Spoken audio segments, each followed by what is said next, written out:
श्री कृष्णाय नमः। श्रीमद् आचार्य चरण कमलेभ्यो नमः। श्री गोपी जन वल्लभाय नमः। श्री महाप्रभु जी की निज वार्ता प्रसंग 44। एक समय श्री आचार्य जी महाप्रभु श्री गोकुल पधारे।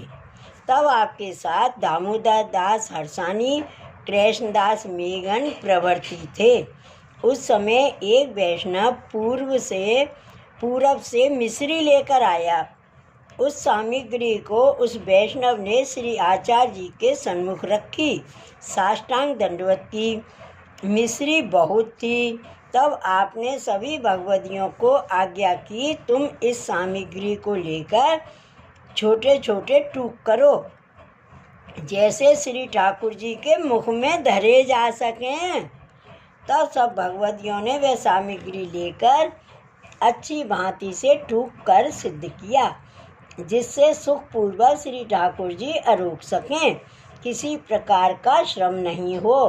कितनी ही छावें टोकरी मिश्री से भर गईं। तब श्री आचार्य जी महाप्रभु ने सब मिश्री लेकर श्री ठाकुरानी को समर्पित की और बची उसका भोग धरकर श्री ठाकुरानी घाट गोविंद घाट पर श्री यमुना जी को स्नान को पधारे। वहाँ भी वह मिश्री श्री यमुना जी को समर्पित की, जल के मार्ग को अंगीकार कराया। तब जो वैष्णव सामग्री लाया था, उसको यह देखकर अपने मन में खेद हुआ।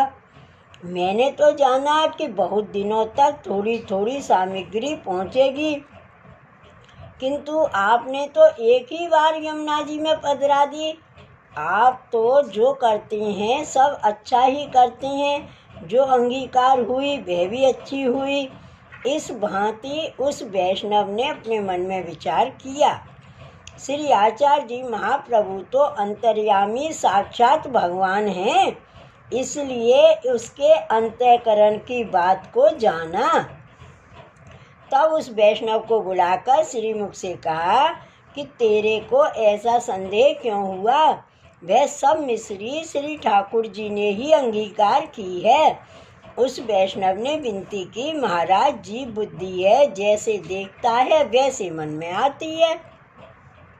आपने जो सामग्री सिद्ध करके समर्पित की वह देखा, और श्री यमुना जी में पधराई वह भी देखी, इसलिए मेरे मन में ऐसा संदेह हुआ। आप तो हमारे मुकुटमणि हो और साक्षात श्री पूर्ण पुरुषोत्तम सच्चिदानंद हो। हमारे तो सर्वस्व श्री ठाकुर जी आप ही हो। हमने तो तन मन धन आप ही को समर्पित किया है। श्री ठाकुर जी तो आपके अनुग्रह से ही कृपा करेंगे, नहीं तो श्री ठाकुर जी हमको क्या जाने।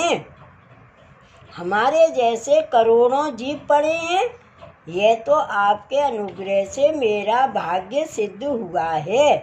तब श्री आचार्य जी महाप्रभु उसकी दीनता देखकर उसके ऊपर प्रसन्न होकर, जो वस्तु किसी को नहीं दी जाती है वह आपने कृपा एवं अनुग्रह कर उसको दी, क्योंकि आप कृपा सिंधु हैं। श्री सर्वोत्तम में श्री गोसाई जी ने कहा है, अदेय दान दक्षश्च महोदार चरित्रवान। पीछे उसी समय श्री आचार्य जी ने उस वैष्णव से कहा कि देख वैष्णव, तेरी सामग्री का क्या उपयोग हुआ है। उस वैष्णव को कैसे दर्शन हुए उसका वर्णन आपने श्री यमुनाष्टक में किया है। सकल गोप गोपी व्रते कृपा जलदि संसृते। श्री यमुना जी में सकल गोप गोपियों सहित श्री ठाकुर जी ने सामग्री अंगीकार की। ऐसी जगह श्री आचार्य जी महाप्रभु ने उसकी सामग्री का उपयोग कराया। श्री ठाकुर जी की लीला सहित दर्शन करके वह वैष्णव बहुत ही प्रसन्न हुआ। अपने परम भाग्य को मानता हुआ कहने लगा, धन्य है श्री आचार्य जी महाप्रभु जिनने मेरे ऊपर ऐसा अनुग्रह किया है। आपने श्री यमुना जी का स्वरूप प्रकट किया, इसलिए भगवदियों को श्री यमुना जी को ऐसा ही जानना चाहिए।